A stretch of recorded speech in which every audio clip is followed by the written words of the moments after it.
welcome to each one of you. Food is everyone's favorite topic of discussion, be it traditional, classic, or contemporary dishes. People enjoy food talk. Cuisines, recipes, and culture are integrally connected. They constitute the identity of a region. With the aim to focus on amazing recipes from different states of India, Prabha Khaitan Foundation has organized today's Right Circle session with Karen Anand, the notable food guru of India, in association with Taj Swarna and Ehsaas Women of Amritsar. The event has been supported by our eminent patron, Shri Cement Limited, as a part of their CSR initiative. I, Sheetal Khanna, Ehsaas Women of Amritsar, feel pleased to welcome you to the Right Circle session in Amritsar with the celebrated food writer, restaurant consultant, and TV personality Karen Anand. A round of applause for her. Ehsaas Woman of Jalandhar, Ruhi Walia Sial, will engage in a one-to-one chat with Ms. Anand. Truly, today's session will provide a wonderful opportunity for audience to enjoy a glimpse of Anand's life, professional journey of how she became the food guru of India. She will also share the inspiration behind her latest book titled Masala Memsa, Recipes and Stories from My Culinary Adventures in India. Before the session starts, allow me to say a few words about the Prabha Khaitan Foundation. The Kolkata-based non-profit organization was established by the eminent literature and cultural enthusiast late Dr. Prabha Khaitan back in the 1980s. Guided by her golden philosophy, Karam hi Jeevan hai, or work is life, the foundation has charted a glorious journey of 4 decades in dedicatedly working towards boutique initiatives that encourage English, Hindi, and regional literature.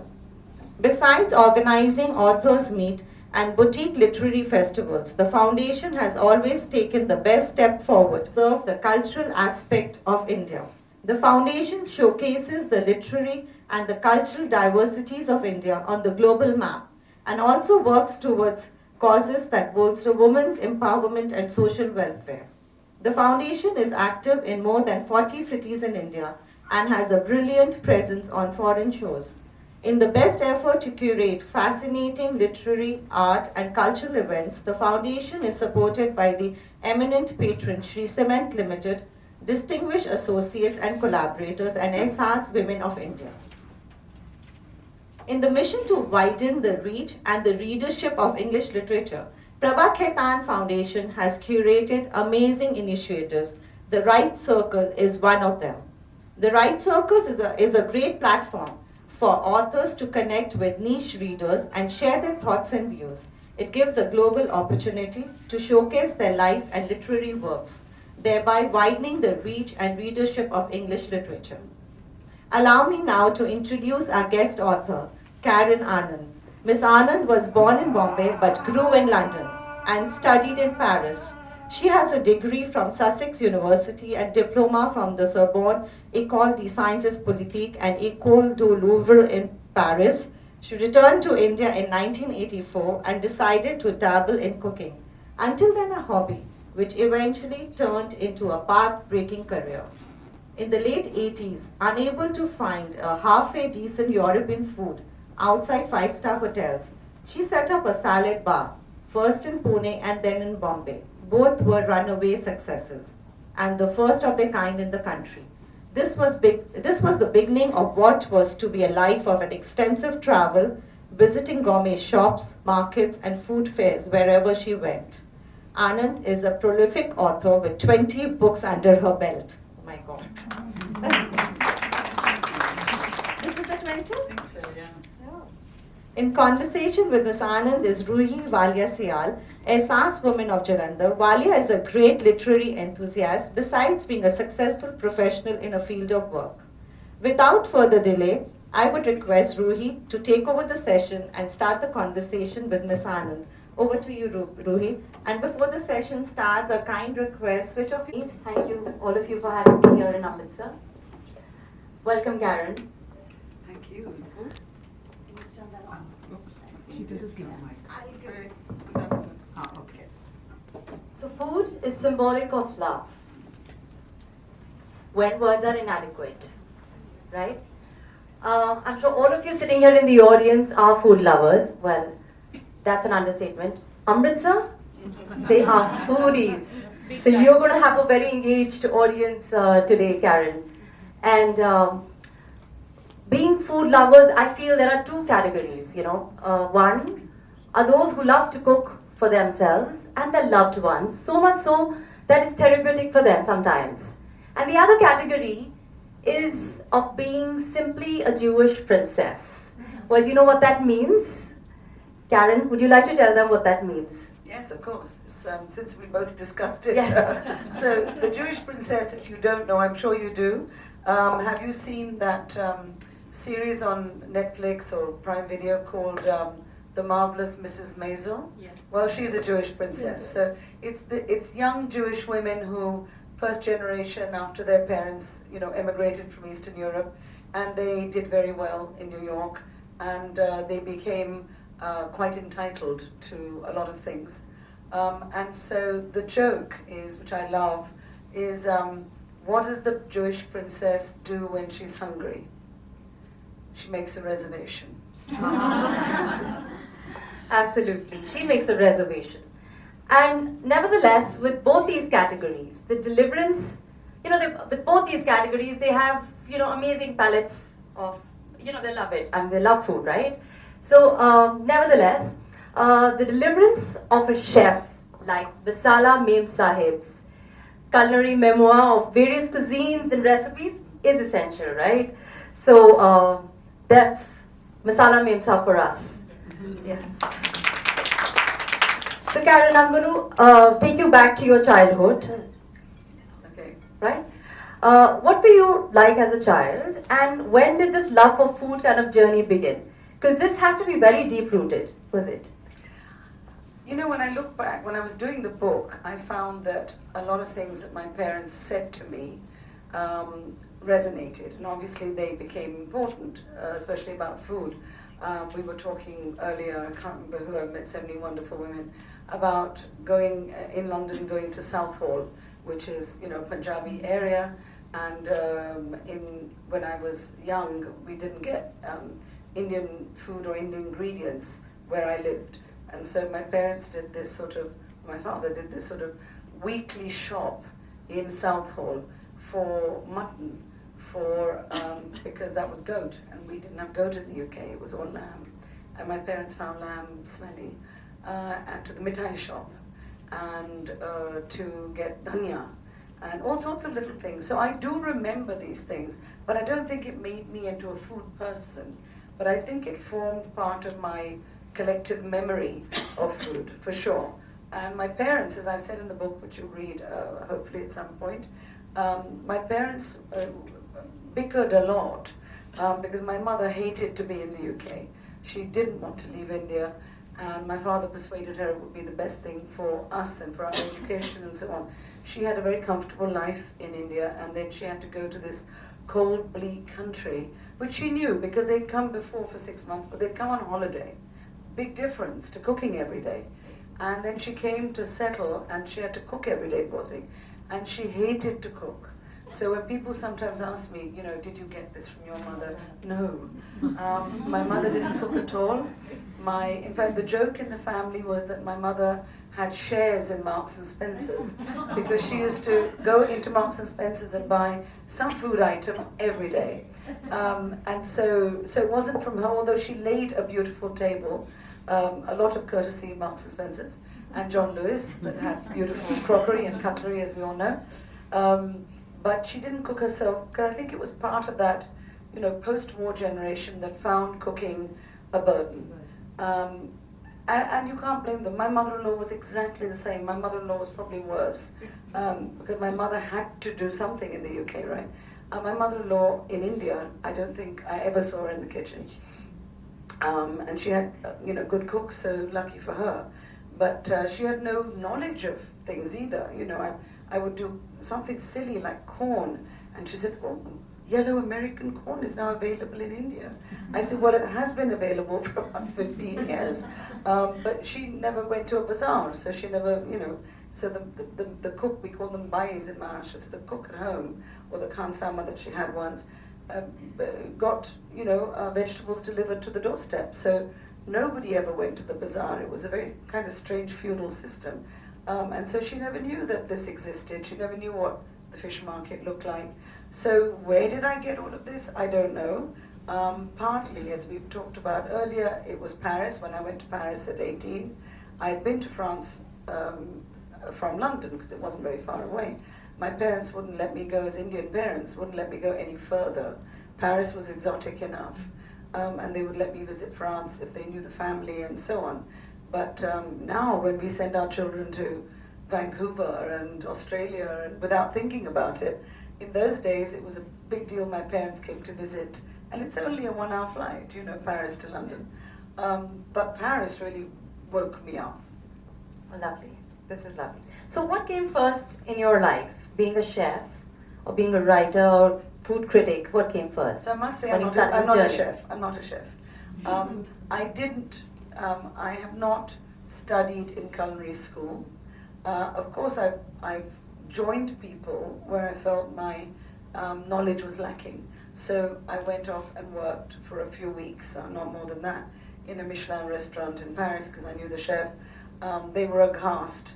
I came into this restaurant. It was a 3-star Michelin restaurant, and at the Place de la Madeleine, called Lucas Carton, very famous. And the chef let me in for a few weeks to intern. And the owner of the restaurant was quite a famous chef, but by then he'd already owned vineyards, and he just used to come in and faff around. He came into the kitchen and he said, "There's a woman in the kitchen." There was no woman in the kitchen, he said, since 1906 when my mother came in, or grandmother came in. So, the French are very male-centric about food still. So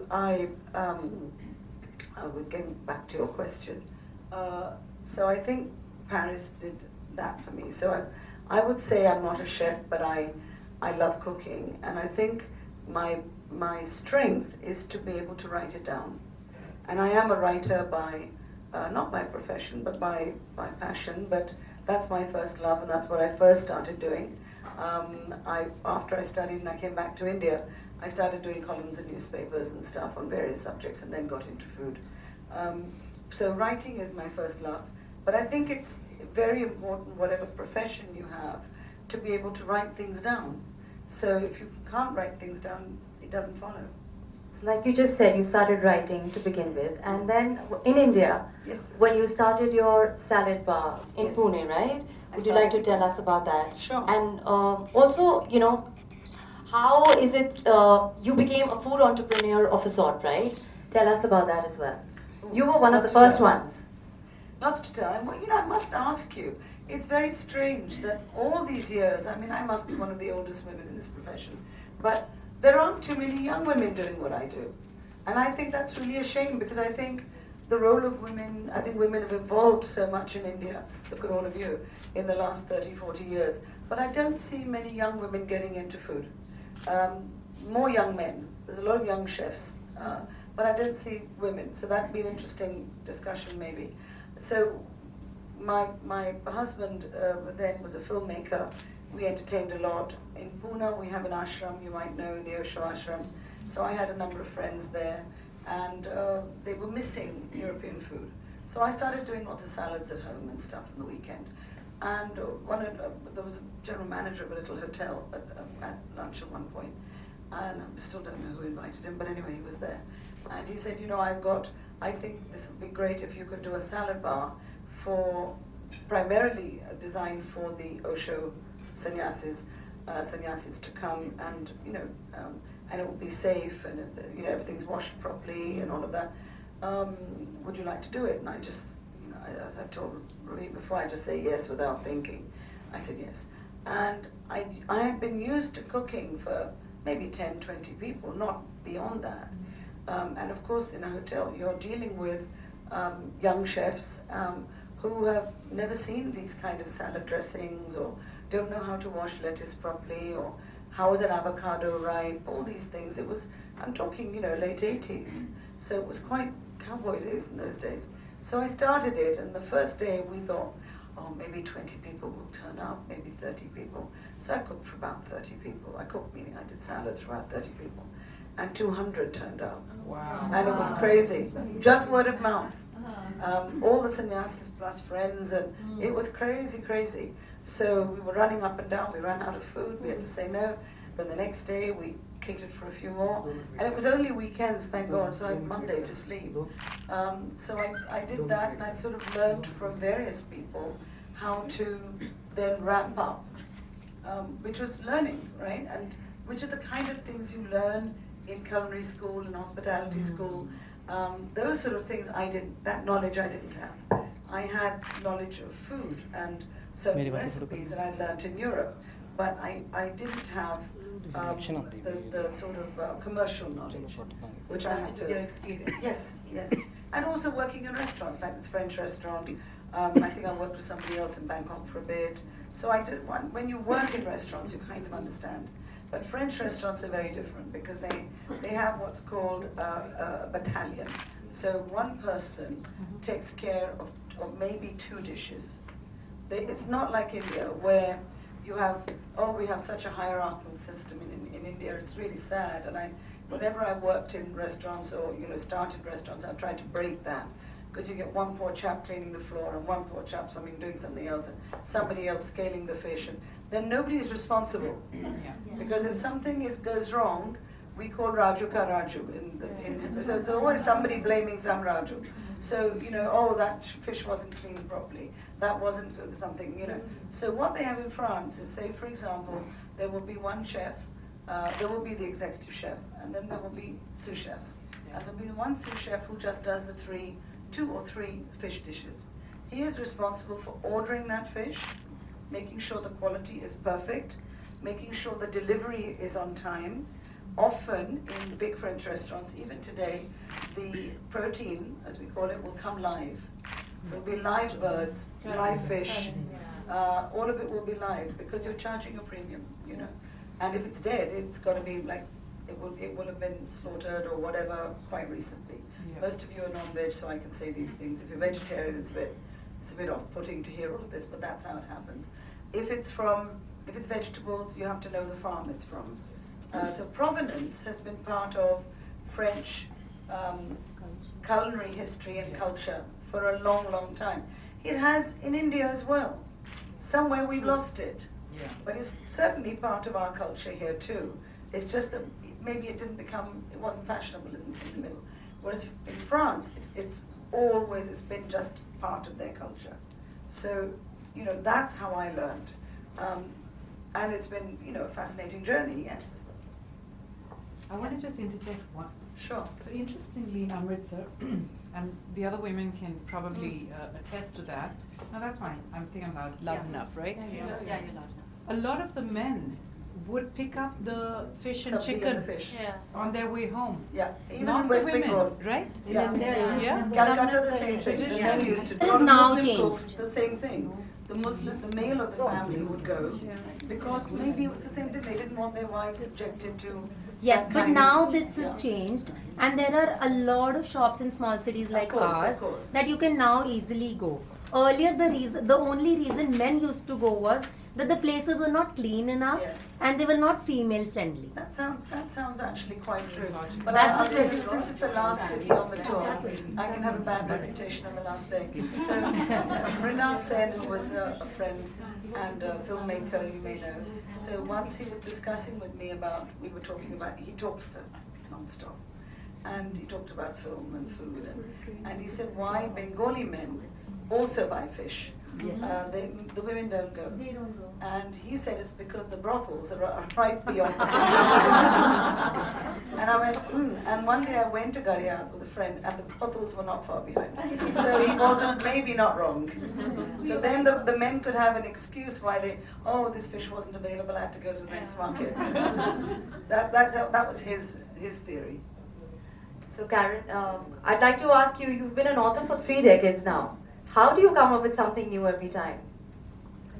But I think that's creativity. My husband always said I was probably one of the first people in Bombay to make hummus, right?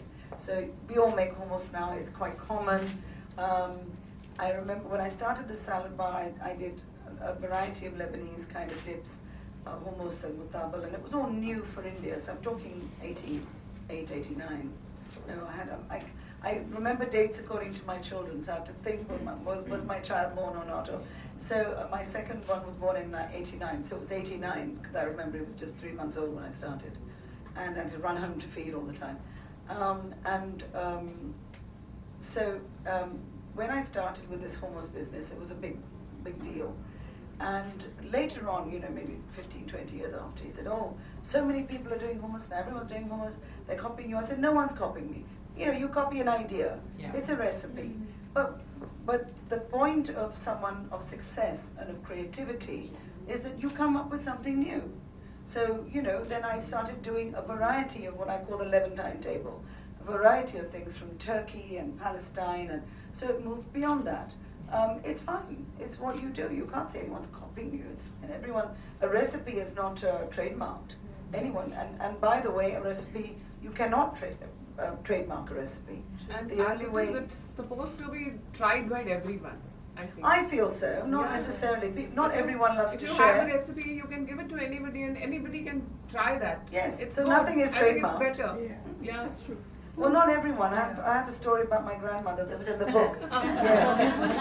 So you Not all you've chefs got share. to- Not all chefs share, including my grandmother. And there is a Grandmothers recipe share. in the book for prawn balchao, because I tried to give in every chapter That always some. used to be there. All grandmothers had They some never, cookbook. right? Some Yeah, cookbook they which would they kept with themselves. with Whatever you Absolutely. get. They wouldn't even give it to their own daughters. Your own daughters. So Yes, my mother I went used and to do found that. her maid, and I just, I can get quite kind of one single-minded, and I said, find that recipe, because I've looked on the net, no recipe works, or no recipe is as good as that, or what I remember that to be.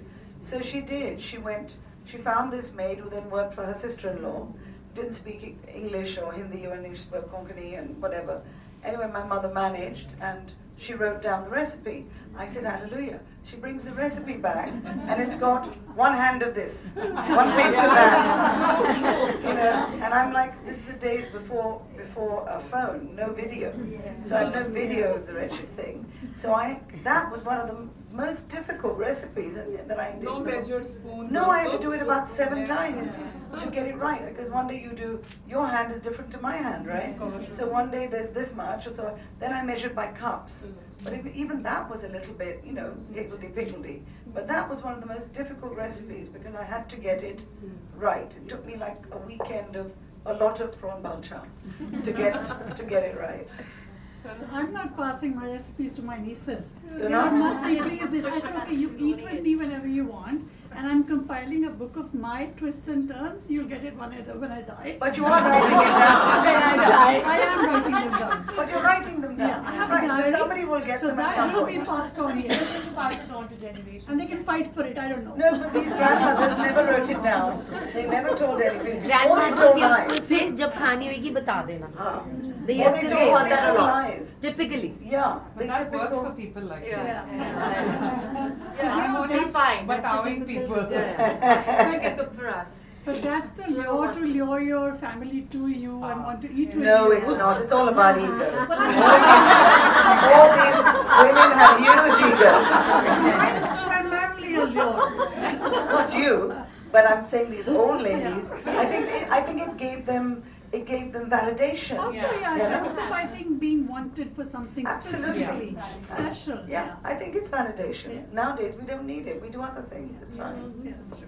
I mean, their whole lives were just so revolved Yes. around their families. About They had nothing food. else to do. It was just food. Absolutely. Through No the one, summer. no one cares how the sheets are ironed, or they don't care about all of that. They used to run households, huge households, Yeah, but nobody cared about that. Who cares, Yeah. But they care about food. So I suppose that's where it comes Yeah, from. absolutely. I share 80% of my recipes. Well done. What about the other 20? It tastes But that's different. also It true. tastes different each That's different true, time. except patisserie. I agree with you on khana. Everybody's hand is slightly different. Although, if you write a book, I've had friends and professionals cook out of the book because the book got released in November. And people have said that now whether it comes exactly the same as mine, I don't know, because not all of them have tried mine. But they've all said it's great and the recipes work. So hopefully this book is okay. Wonderful. I totally agree with you because मैं कितनी बार मैं एक हलवा बनाती हूँ बादाम का, दाल का और गुड़ का, और वो हलवा मैं कितने लोगों को सिखा चुकी हूँ, बट एवरी टाइम उनको सिखाने के बाद में वो अगेन मुझे ही कॉल करते हैं कि पापा जब भी तुम हमारे यहाँ आओ ना ये हलवा बना के जाना, because I got सिखा के It won't come out the same. It doesn't. I'll tell you what doesn't come out. Desserts don't come out the same. Because, you know, how many minutes are you allowing that thing? Are you roasting it? Somehow I believe that the vibes you're putting in, I mean, I personally feel that like you don't put your heart into it. It just doesn't come out that This well. thought is completely alien to me. But it's true, if you're not in a good mood, Yeah. it won't come out. But I think what she's saying is completely correct of desserts, patisserie. Yes. You have to have a recipe that's so specific. It even tells you, I mean, even on my prawn balchao now, my maid makes it, not the whole thing, just the masala. And I told her exactly, you know, the masala has to cook for, and I did it 12 minutes. Now, we did double the quantity last weekend. So she assumed it'd be 24 minutes. It's not. Yeah. It's much less because you've already got the residual heat. So she was making it. I said, doesn't look right. No, I followed the recipe. So I write it all in Hindi. So Praneeth had a great thing, do the book in Hindi now. And then of course she's Bengali, which is another story because she doesn't read Hindi. But she did it for exactly the double. And as anyone knows who cooks, it's not double doesn't necessarily mean the same double the amount of time. Yeah, well, like you said, your mood does influence food. Now, the reason why I've lost my appetite is my Ramu's been in a very bad mood. So maybe that's the reason. That's fine. Anyways, coming back to, you know, with challenging times, do you think the chef also have to ace the content creation game in order to be relevant? Yes, I think, well, there's two things. One is cooking, one is marketing what you do. And we all know marketing is today the key. How do you get that information? As I said, when we first did the salad bar, there was no, actually I think we did put a little ad or something in the paper the second day. But the first time was just, you know, word of mouth. Today, will an ad work? I don't know. So the chef has to ace a content, the content game. He has to do, or she has to do something, I wouldn't say different, but you have to be more than just a chef. You have to be able to market what you're doing. I don't think you have to necessarily change according to, if that's what you mean, change according to what the audience wants. I think you have to be more visible. You have to be visible for sure. Yeah. And I do get tired of people saying, I'm making something, a restaurateur saying, I'm making this because this is what people want. I find that's a double-edged sword. Partly it's what people want, partly it's what you're giving them all the time.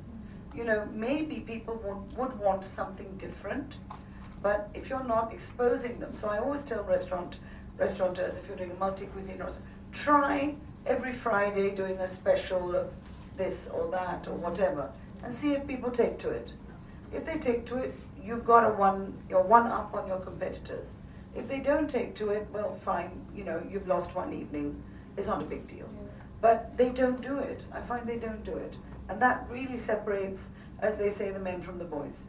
It separates those who are successful, who've taken risks, who've gone out there, and those who want to play safe. All right. You know, it's a beautiful culinary journey across 5 states you've taken, right? The book is lovely. It's a digital delight, it's really pretty. The pictures are so pretty. I'd like to know, how did you pull off this mammoth task and how long did it take you? I've been collecting recipes since I was 18, since I went to Paris, but Indian recipes certainly for 30 years, since I started doing TV and I was going around the country. So all the recipes, and thank goodness for computers, because in the old days, a lot of them I lost because they were on floppy disks, anyone knows what they were like. Yeah, so floppy disks, you're too young. Well, floppy disks, and we didn't have computers, right? So actually all my notes I've got, but that period where we had floppy disks and cassettes and all of that, that's gone because I don't have anything to play it on. And the floppy disk, I don't know what to do with, you know. So I had a lot of the recipes and I had a lot of the stories. And of course, I've been writing for many years, so some of the stories had appeared in places like Independent and Bombay Times. So I had to just put them all together. And the putting together took 2020 when I was sitting at home during lockdown. So lockdown did have some advantages. I was actually in one place for 6 months, not doing much else. So it only took me around, the writing took me 6 months. The information had been there before. The photography was another story because that was quite difficult because no photographer could come to me and I couldn't go anywhere.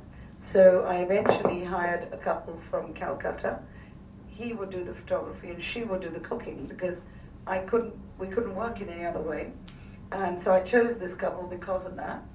But art direction I gave because they didn't have quite the same vision. Well, they were very easy to change, but they had been educated in a way of that school of hotel photography. And I wanted something quite different. I gave them lots of references.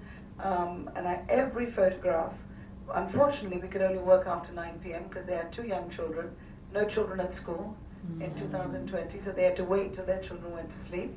And then we would start working at 9. So it was pretty chaotic, great memories, but that's how we did the book. And from the book, which is your favorite recipe? Oh, I don't have a favorite, there's so many. I apologize I don't have a chapter on Punjab. Yes, The reason I don't is that I don't have any real knowledge of Punjabi food. I don't. And now I will, and I will come back and we'll do another book. But something simple that Praneet took me for lunch to makhana. And what was amazing is Amritsari fish everywhere in the country has a thick batter. They put the mirchi and the chaat masala, but they dip it in this thick, ugly besan ka batter, like a bhajia. You know? It's like a pakoda, it is. And then they put that masala on top. And I always felt that it was, terribly heavy. And this was, I had 10 pieces, it was delicious. And so, I think there's a lot to be learned from genuineness of food from the place itself. So I don't have, but I think my favorites in the book are always to do with fun stories. And also I have many recipes in the book that I haven't tweaked, they're not fusion, they're just very quick recipes that you would do at home. So there's a lot in every chapter that are quick. There are some iconic in every chapter because, for example, if you're a Gujarati, you would expect undiyu to be in there because Gujaratis love undiyu, as we know, and wherever they are in the world, Boston, Bahamas, wherever, they must make that undiyu at Diwali. It's not my favorite dish, but it's sacrosanct for Gujaratis. So I had to have that in there, and that's my husband's kaki's recipe. So, and it's been in the family for 2 or 3 generations, so it does work. But then there are simple recipes as well. There's a corn in a simple curry. There is, in Maharashtra, there's a simple spring onion with dried prawns. It's just 4 things. So there's that in every chapter. And I like those because they're quick. Wonderful. Moving from recipes, there are stories in the book. Lots. Yes. Which one is the one that you'd like to tell them? One of them. Well, the grandmother story I've told you. There's a lovely story with, you may have heard of this chef called Imtiaz Qureshi. Yes. So, very famous Lucknowi big ego again. Did a lot of work for Lucknow, to promote Lucknow food. He himself is a PR giant. Wouldn't think so, but he is. He'll give interviews to everybody and every, he speaks Urdu like a dream. Doesn't speak English, but it doesn't matter because his Urdu is so good. He's very good at PR and he loves attention, and that does help. It really does help because if you're not good at talking to journalists and so on, you're not going to get that, the information out there. So I was doing a show with him on Lucknowi food at the ITC, and we did recipes from dum pork and so on. And then I said to him, listen, this is fine for the TV thing, But I'm not going to cook any of this. It will take me the better part of a week to find the ingredients, let alone cooking. And it's quite skillful, I must say. All this Lucknow food, you really need to have a lot of help in the kitchen, which not all of us have, and not of the level we would want to do all of this work. So I said, do you ever make anything simple? And he went, of course we do. I said, what? Make it now. And by then I was quite tired as well at the end of the day, so I was a bit short with him. So he did, and he took out this chicken or mutton, I can't remember, but you can do it with either, and it's in the book. And it's called kainchi kebab. And so what you do, you take chicken or mutton that has been bashed for pasanda, so it's anyway quite thin. And then he cut it with a kainchi. And I must say, since then, I've been doing a lot of cutting of meats and vegetables and all sorts of things with scissors. And I find they're much more efficient than a knife. And it depends on the scissors, but abroad you even get chicken scissors and lamb scissors with really sharp blades. And they come out so you can wash them easily. So anyway, back to kainchi kebab. So he cut this, and then he takes this little potli or little, dawai ka box out of his back pocket, and it's got his masala in it. And I said, what's in that masala? And he says, well, I could smell. He said, what do you think? He's clever. What do you think? So I guessed about 8 or 10 of the ingredients, but I think there were far more, and they're not going to tell you. Chefs don't share. They don't tell you that. That's his secret. So anyway, put this on, but it's basically good garam masala with all the, the usual long elaichi, 2 elaichis, cinnamon, 2 cinnamons, the curled cinnamon and the flat cassia bark. I think it was, of course, pepper. I think it also had Javitri, Jaifal, star anise, that chakra pool we call it, and 2 or 3 other things that we get in the south.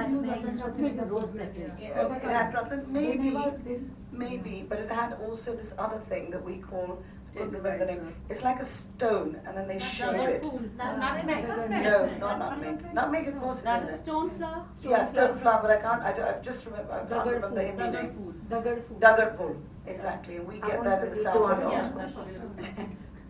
and other things. I think rose petals, all sorts of things. Anyway, he put this on the 2 minutes. He put this on the chicken and salt and pepper, not pepper, salt and ginger garlic paste. I can almost smell it. Yes, and then he dusts it in besan, just dusting, not like the fish today, just dusted, no batter. And he fried it. And he gave me a chutney on the side, and I didn't need the chutney. I said, this is amazing. He said, I just put the chutney on the side to test you. I said, he doesn't need it. He said, we don't think chutney, but in hotels, people expect. And it was delicious, and it's in the book, and it works every time. So that's one fun story. Oh, nice. Lovely. You started something called the Culinary Journeys, right? Not many people know about this. I want you to tell the audience about it, please. Well, a few years ago, when I get tired of cooking and food, my eyes go elsewhere for a while. So I had a friend who said, look, she was arranging trips with... Sorry, I thought I turned it off. That's all right. I'm so sorry. Arranging trips for women. It started off as a through her school, ex-school friends who said, Vinitha, you have a fantastic, you're fantastically organized and so on. And so anyway, that little business of hers grew for 15 years. She was taking these trips. And then just before COVID, about 2 years before COVID, she came to me and she said, look, the groups are getting really big now and I can't handle it. Would you like to come on some of these trips with me and bring something else to the table? I can always take an assistant, but I want somebody who will share and make it a little bit different rather than, going here and doing the normal touristy things. So I said, let's do a culinary focus, because obviously that's something I can do. So the first trip we did was actually to Italy. And obviously that was a culinary focus. It was easy to do it, but it was I think all of them, apart from 2 or 3, were vegetarian. So that was quite a challenge. And then I started bringing other things to it as well. So they became bespoke trips. So I would, for example, in Italy, through the Fratelli wine people, I met Salvatore Ferragamo. You all know who he is. But, well, that was his grandfather who made shoes. And in Italy, the first grandson of the family has to be named after the grandfather. So half these women thought they were going to go and buy shoes. But he's not a shoemaker, he's a businessman. He's very good looking. He has an estate on which there is a beautiful hotel called Il Boro in Tuscany. And his father is diverse. They all have share. It's a family business still. So the whole of the family is involved in the empire. But his father is also, as a passion, bought 50 acres in the middle of Tuscany, and on which there is a beautiful medieval village. So there's no one in that village anymore, because obviously they're all dead, it was medieval, but the village still exists. So they've redone, you would love it, they've redone all the houses in the village, so a tiny village, like a hamlet. So from the outside it looks exactly the same, but inside they've made suites, which is quite clever. And they've tried to bring back the artisans who were there earlier. So they've got a shoemaker. If you go there and you want a pair of shoes, he makes your last, which is the your shape, and you can keep ordering from him. And that's what people used to do earlier, right? Before we had Dune and whatever. And then they've got somebody doing jewelry and somebody. So it's quite nice. They've kept that integrity of the medieval village. So that's the kind of things I bring to the table. So Salva, I said to him, listen, we're staying with you for 3 nights. Can you come for dinner? The ladies would love it. And he said, yes, of course I will if I'm in town. So he did.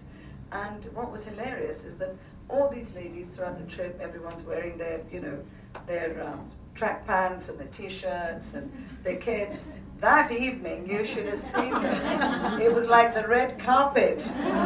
They all came out in their finery and their jewels, and he was quite taken aback. He loves India, so he was taken aback. So I bring those sort of experiences, a bit of, as I said, bespoke shopping, not the usual, So otherwise, what's the point?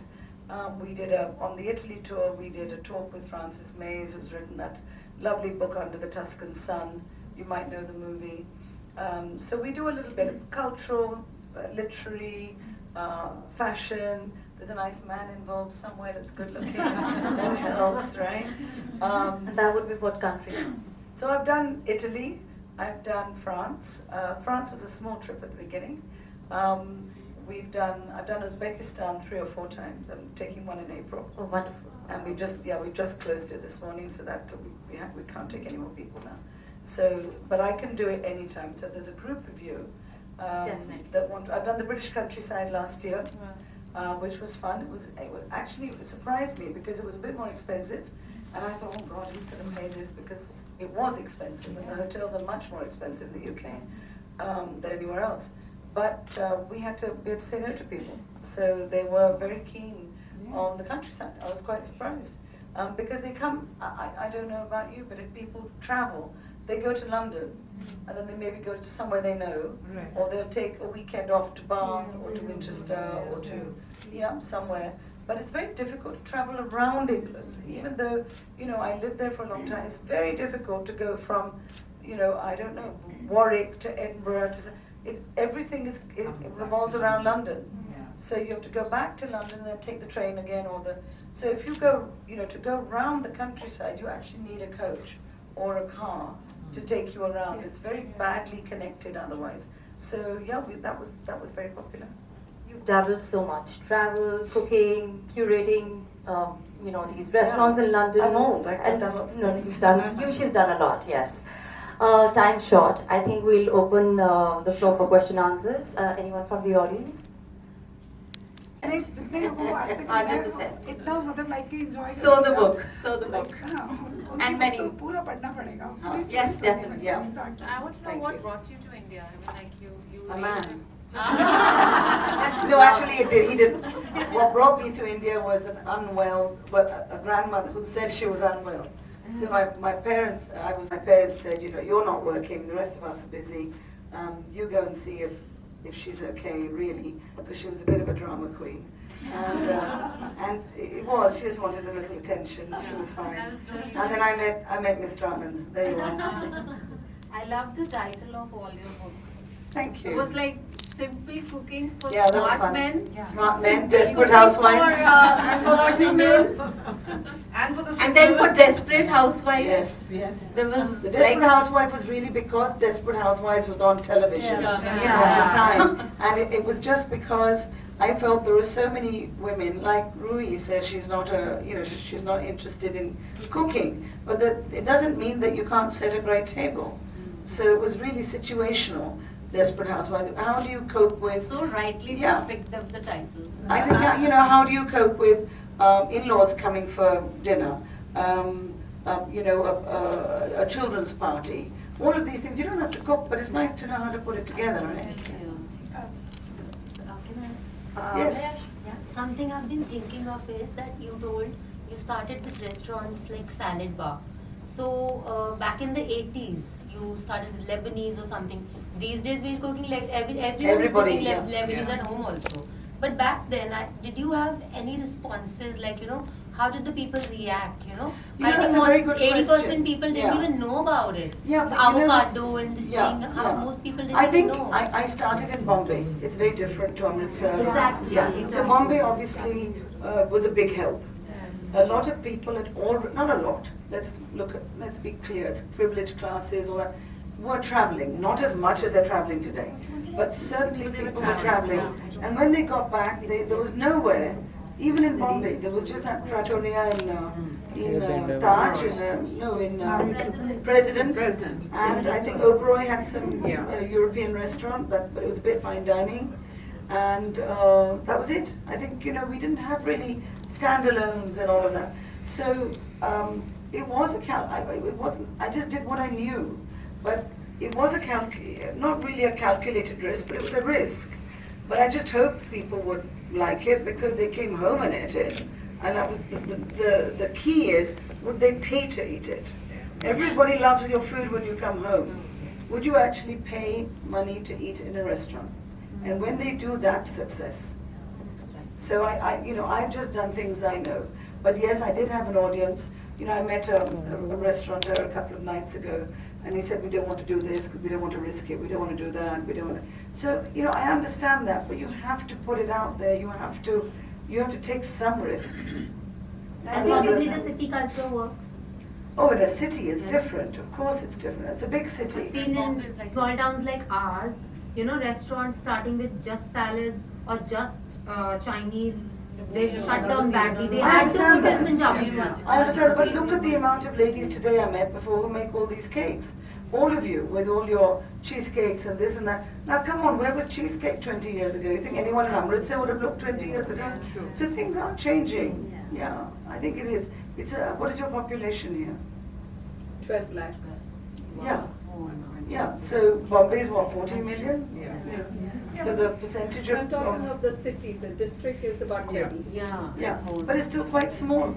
Yeah. So, how many families would be able to travel and appreciate that? So I totally understand. So obviously all these things are in big cities, and it will start with big, even abroad. It's not just India. If you go to Italy and you go to Milan and Rome, you'll have mainly Italian food. Like people say, Punjabis must have their butter chicken. People are so conservative and so, whether it's their food, it's their culture, they're so attached to it, and they're not quite open to, No. they're not very receptive to new food and new No, culture. they aren't. It's only in cities. London is, because English food is not very good. Yeah. So, English food relies on, really, the pantry is a bit, So the only thing in English food that I think is still is the afternoon tea, because they love baking, with the and scones, the breakfast, cakes, maybe a little bit. But their table is a bit lackluster, So they've embraced all these foreign cuisines, especially London because there are so many foreigners. It's cosmopolitan. It's cosmopolitan. New York, the same. Not as much as London, maybe, but still the same, because it's had all the immigration and so on. But Paris, for example, has very few, even today, has very few foreign restaurants, has many more French restaurants. And if you go to the country, and France is tiny compared to India, if you go to south of France, you still find food from that region. You don't find a Chinese restaurant in the town. And Roman Italy, we don't find any Chinese or Indian restaurant. Rome and Italy, you didn't find it. No, I mean, Yeah. maybe, but they're not very good. No. You know. I just like 3 years back मैंने पूरा Rome Italy का जिसको कहते हैं ना गली गली में घूमा हाँ. वो मतलब like कि मुझे वहाँ Were पे you खाने looking की- for Were you looking for Indian? Nothing wrong with it. I have Carried your I- coat sleeves. I have a With friend. the I 7 have friends I of have a mine. friend. He's my CA. He's a Jain, and he carries his kitchens of India because he's not gonna. He's not sure he's gonna get the dals in the packet. He's not sure he's gonna get I khana. think with It's your also being a comfort food. vegetarian and for those who are vegetarians, it's an issue. It is a big issue. And also when you go into a restaurant without knowing the language, in England it's easy. But if you're going to Italy and no one speaks English, Now, thanks to translators, things are a little easier bit, now, yeah. but you don't know if they'd use stock. Yeah. You don't know, if you're really a little strict, you don't know if they'd use garlic or onion, Yeah. for sure. They won't tell you that. And even if they do, they won't lose a sale. Yeah. They'll just lie. So you talked about a culinary tour in England, Yes. and we all know that they don't have a culinary tradition to talk about. No. So what did you So talk about good. there? That's a good question. So in England, it wasn't culinary as such. It was the British countryside. Okay. So, but I did curate menus everywhere. I look at every menu and made sure it was interesting. So we did high teas. Mhm. We did interesting. Well, now in England things have changed. Now, yes, Yeah. but in the country, Yeah, even in the Yeah. country. So, for example, in the Cotswolds, which is very chichi and it's more expensive than London, because all your Prince Charles and all that lives, in that whole area, and his tribe. There was a place called Dalesford, and Dalesford is run. It's a village, but now it's been kind of taken over by this woman called Carol Bamford, and she's the queen of organic food. And her husband, she and her husband John, run or have this company called JCB, which you might know, which is has the big machinery and all that, the world over. Yeah, that's JCB. It's the world over. It's their own company, and John Bamford is her husband, and so she has sort of taken this under her wing. She has many offices now in India as well, because she does a lot of work with textiles here. So she's got an office in Jaipur, and she's taken over the old GCB offices. Now her setup in Kingdom, she has this fantastic organic restaurant. The meat is organic, the fish is organic, everything's organic. She has a great gourmet store. So that was a real, eye opener for all the ladies, because that's something that, and you can't get in. You can't get. They don't take restaurant bookings. You have to bribe, not literally bribe, but so I had to get in touch with her CEO through the office in Jaipur, big story, and then made the booking. So that, if you walked in, you would not get a booking. So those are the kind of experiences that were a little bit different. Amazing shop, amazing food. So I tried to bring that in quite a few places. So it's not culinary as such, nothing to learn in that way, but the exposure to something like that was amazing, yeah. One last question. Sure. Since the audience of Amritsar has done half my job and have been very interactive, so I'm going to ask you one question. You're the Masala Meme Sahib, right? So who in the industry, one name, who in the industry would be Masala Sahib? It's a tough one, I don't know. I think you tell me, is there a Masala Sahib out there? Yes. Is there someone like me? I know one. Tell me. That was my husband. Okay, sweet. I have been really itching to talk about him because I got married when I was 16. Wow. And he was a foodie. And I didn't know anything. How old was he? He was 24 and a half, 25 almost. So every time we would go in the kitchen, he'd say, "Come, I'm going to teach you cooking." Wow. And how did he know how to cook at 20? That was just because he had good taste buds. Wow. He was an engineer from IIT, Wow. but he loved cooking. So we would both go together, and to begin with, it was he who started. Okay, let's do this, or we do another dish. No, third day we do another dish, and fourth day, now he would ask me that you repeat. Wow. And if it would come good, What a teacher. and he would say, write it down immediately how much what you added. Yeah. So I started writing.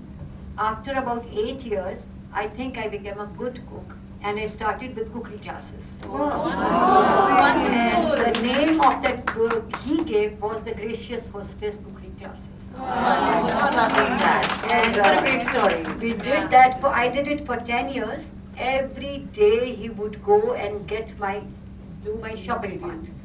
He would get everything perfect, you know, if I needed strawberries or chicken or something. Can you clone him?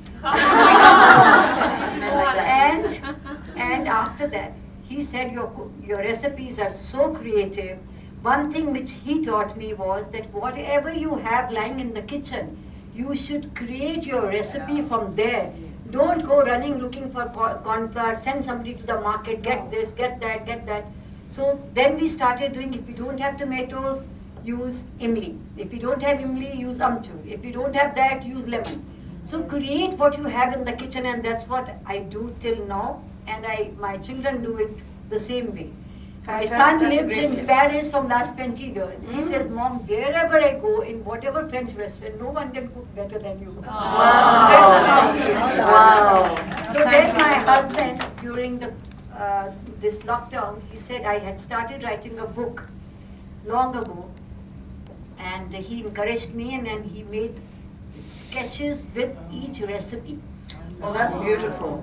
Which I have a chef friend who does so that. which is lying pending, which we started doing, and unfortunately he passed away in 2020, and that book he named as The Gracious Hostess. So are you going to publish it? I'm in a process, and listening to your story of your lifetime, it's encouraging me that I Please should do it. Definitely should. Yes, and in between there has been a period that NDTV has covered my recipes a few times. Though they wanted to do typically Amritsar recipes. So I did sarson ka saag, gur ka halwa, and then gajar ka murabba. That's what they asked for. They said we haven't found anybody in Amritsar who can do it really, really well. So that has been my journey, and your journey is really encouraging me that today the time has come when I should put my things in order. Thank you. Most Thank you. So lovely story. Thank you. Thank you so much. I have a little question. Sure. Okay. So my question is what I feel, these days, that entertaining and cooking at home, food culture at home is like now becoming a dying art. Yes. I'm not saying primarily for so and so, so and so, so and so, but on a general basis, like I love entertaining and then doing home food. A lot of my recipes, I'm trying different things, feeding people.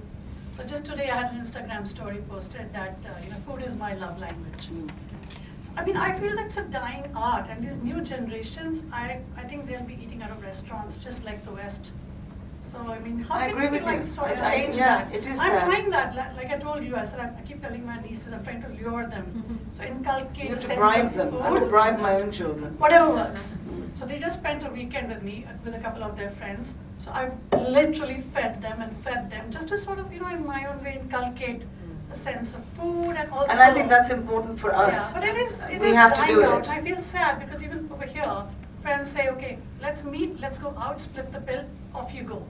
So it is a dying art, and it's kind of that whole food culture, which is so much of part of our. I agree with you, but it's culture. also, to be fair, it's also help. It is, yeah, it is. Now the younger help people, also, yeah. we've luckily most of us, I'm sure, have help at home. Maybe not as much as we used to, but we have help. Now my son's generation, they don't even want help. They don't want somebody living in. They don't want somebody there all the time. Now, especially Indian food, if you don't have someone to help, it's quite a story. But I had a nephew, sadly, so to say, he's no more. And he was working in Australia and eating out a lot. So he ended up, really ruining his system. So I feel, with children going away, flying the nest, studying, moving out, I think really we should teach them to cook even at least basic stuff so they don't run to eat out every time. No, that for It's sure. not even All healthy, my children couldn't cook. Yeah, but a lot of kids just want the quick fix. Not only and quick, it I is think they hard, want, but- I think the generation also, Yeah, this is easy. another story, but the generation also want to be entertained all the time. Yes. I think young people want to be entertained. They're sitting across each other on the phone. Yeah. They're looking at that Instagram. But I mean, in the West and even in Europe, and a lot of family friends and the kids are there, and even relatives they are sort of reverting to cooking now. they're done with eating out and they've seen Not it. so many. If you go to You know? London and stuff, people are busy. They will invariably, yes, my But age even group. if they get later to cook a salad with a simple salad dressing, I know a lot of They people do. have now started waking up to not eating junk food all the time. Or No, going but they're not out junk. all People the who can time, afford no? it don't Yeah. eat junk, but they still eat out. They still eat I out a feel lot. in Europe in restaurants, not so much in Italy and France. They invite you home, but in London for sure, people invite you to restaurants. They should be encouraged to buy your books, no? Simple cooking for students. Simple cooking. I should release those again. Yes, really. And I think one thing they're all moving away from Indian cooking is because very time consuming. It is. And it's also all methods involved. So they just want, like quick. Also because the apartments are small and Yes. Indian food starts smelling even Yes. the upholstery and the spices. And fire alarm. Absolutely. Yeah. You Children don't can want to have walk one. down any hallway and know which is an Indian and Pakistani. Yeah, absolutely. Oh my God. No, and that embarrassing haldi at is times. the haldi stains, number one, and that I don't know what it is, the ginger garlic Garlic paste. tempering, Yeah. even a Chinese household you can smell Yeah. it. Yes. Ginger garlic soy. Yeah. And the ginger garlic mirchi does tend to kind of cling to upholstery. I'm Yes. a whiz with that Febreze, that product. I go around everywhere with this Febreze all the time, but I mean at least deodorizes a bit. But yeah, our food does smell, and it doesn't smell in India because we Open the everything windows. was open. Yeah. But in Europe, it's closed. Yeah. I feel like our children are moving further away from food culture, and children in the West or whatever, they're sort of moving back to food culture. Oh, I don't agree with you. No? I think they're all moving away. Well, some of the I think they people love I know, they love sort to of read geek up books. to cook Yeah. at Yeah, home. but they don't cook. In the UK, for example, maybe other countries, I don't know about the US. In the UK, I think they sell the largest amount of cookery books or cookery, culinary memoirs, whatever you want to call them, are sold in the UK. But they don't cook. They love reading them, which is why books like this, with beautiful pictures and are very popular. They love to look through them and read them, but I don't think they're cooking. But I think healthy food and food culture should now sort of start being taught in schools too. Lots of things. First of all, we need It schools. sort of needs Number one. Forget being taught in school. We need schools everywhere. And kids know nothing from where the food comes. No. Like I had a nephew in the US. He broke out when he saw, like in India, a chicken being cut and sort of, because he went with the house help to the market. So we let him go, but we didn't realize that he's gonna he broke out like that's how chicken is. Because they just sort of I've had Bombay kids, Bombay children coming to my garden in Pune. It's not very far away, saying nimbu hai, nimbu hai. They don't know nimbu comes from a tree. And he's turned vegetarian. And she saw that. Because she realized, like, fish is fish. The same Yeah, fish it's is on on a your piece of plate. fillet. Yeah, same thing is on your plate. Yeah. We had to actually tell her that eggs come from a factory. She So, thinks, okay, yeah. she turned vegetarian for Yeah. almost 10 years. But I mean, sometimes when I must admit, our markets need to smarten up a bit too, Yeah. I went to Kerala recently, a couple of months ago, and in every village in Kerala, there is a kind of fish stall. So there isn't there are fish markets, but there's, you drive through, when I was going up to the hills, you drive through these villages, and you don't smell a thing. They have these fish stalls on ice. And everybody comes, buys their fish Yeah. daily. Yeah. And when I was driving back after a week, I drove back in the afternoon, I could see they were clearing it all up. It's They only fin- morning, huh? That's it, morning, to afternoon, yeah. that's it. If you have things looking like that, Yeah. and you go to another area for it to be cleaned, it's not in front of you, it maybe doesn't sicken you so much. True. But that's not everywhere in the country, unfortunately, because that also puts people off. No? I know it's a bit hypocritical that we're non-veg, but we don't want to see that. Yeah. But Yeah. what do we do? I just feel if they know where the food's coming from, be more involved in the process, they'll be more aware of it. Help, Yeah. right? but- You somehow find help. When you get out of the That's true. country, there's is when a- you're pushed to For cook sure. yourself. For Yes. sure. And then you actually figure out recipes that are Indian recipes that Yes. are easy. Yes. So I discovered a whole world of recipes that did not require bhunoing of my pyaz. That's the hard one, right? Getting that right brown consistency, that And also perfect chopping the onion. That's chopping also the onion, okay. yeah. Let's start there. Yeah. So yes, I have all Don't these. have that kind of time. Onionless recipes. No, there is a little machine that I got free with some oven. And it's a little thing that, no, mine goes like that. That's what I'm doing, right? My God, it's amazing. It's amazing. Both my kids, you know, they have That long thing, right? And now my maid, she says, no, I'm using that. I'm not cutting with that. And it does, and when I say to her, you can cut in that, she's like blessing me because, you know, it is a pain to keep chopping, cutting fine, right? Folks, I think we need to wrap this up. We can continue chatting once I'm done delivering the thank you note. There we go. So yes, thank you. It was such an enjoyable session. The food talk with the masala himself. Thank you. Truly have kept us all riveted, right? So on behalf of the Prabha Khaitan Foundation, I, Praneet Babbar, Ehsaas Woman of Amritsar, express my gratitude to Karen Anand and conversationalist Ruhi Walia Sial, Ehsaas Woman of Jalandhar, for the amazing session. I also take this opportunity to express my gratitude to our distinguished patron, Sri Cement Limited, our hospitality partner, Taj Swarna, and of course the Ehsaas Women of Amritsar for organizing today's literary session. And of course, definitely not least, our lively and spontaneous audience who made this session as brilliant as it ended up being. Thank you. Many thanks to everybody for being here with us. And now may I request Mrs. Kamalopal to facilitate Karen Anand. Can I just say one thing? It's the last one and the most liveliest. Thank you very much. But I really must thank Prabha Khaitan. They whizzed me around Punjab in 5 days. It's been really an eye-opener for me and just wonderful to meet all of you. You have to come back soon.